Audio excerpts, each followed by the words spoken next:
স্বার্থপর মানুষকে তুমি কখনো বোঝাতে পারবে না যে সেই মানুষটা স্বার্থপর। উল্টো তারাই তোমাকে প্রমাণ করে দেবে যে তুমি স্বার্থপর। জীবন কারোর জন্য থেমে থাকে না।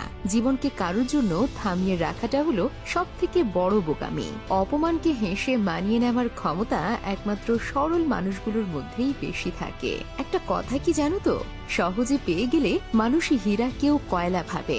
জীবন রাঙাতে কোনো রং তুলির প্রয়োজন হয় না, শুধু প্রয়োজন হয় একটা ভালো জীবন সঙ্গীর। নিজের হতাশার জন্য অন্যকে কখনো দায়ী করো না, বরং নিজেকে দায়ী করো অন্যের থেকে অতিরিক্ত আশা করার জন্য। জীবনে ঠকলে হয়তো বিশ্বাসটা নষ্ট হয়, কিন্তু সেখান থেকে শেখা যায় অনেক কিছু।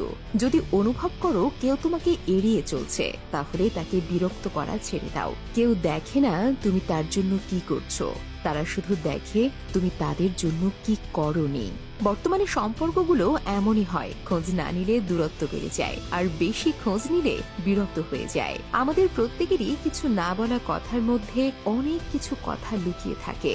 জীবনটা খুব কঠিন, আর তার চেয়েও বেশি কঠিন মানুষের মন বোঝা। কারণ মানুষ যে মন দিয়ে আপন করে নেয়, আবার সেই মন দিয়েই দূরে সরিয়ে দেয়। শিক্ষা যদি মানুষের দরজা হয়, তাহলে আচরণ সেই দরজার চাবি। বাবাকে কখনো অবজ্ঞা করো না।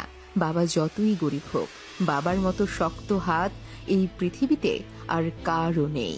অন্যের জন্য না মরে নিজের জন্য বাঁচুন। যারা আপনার গুরুত্ব পাশে থেকেও বোঝে না, তাদের কাছে আপনি অনেক আগেই মৃত। তাদের কাছে নতুন করে অবহেলা ছাড়া আর কিছুই পাওয়া যায় না। তাই নিজের জন্য বাঁচার চেষ্টা করুন। নিজের ভালো লাগাগুলোকে, নিজের ইচ্ছেগুলোকে পূরণ করুন। আপনার চাইতে বেশি ভালো আর আপনাকে কেউ বাসতে পারবে না। অন্যরা তোমাকে কিভাবে দেখে সেটা গুরুত্বপূর্ণ নয়, গুরুত্বপূর্ণ হলো তুমি নিজেকে কিভাবে দেখছো। হৃদয়ের সবটুকু ভালোবাসা দেওয়ার পরেও যে তোমার শূন্যতা অন্য কাউকে দিয়ে পূরণ করে, যে তোমার অনুপস্থিতিতে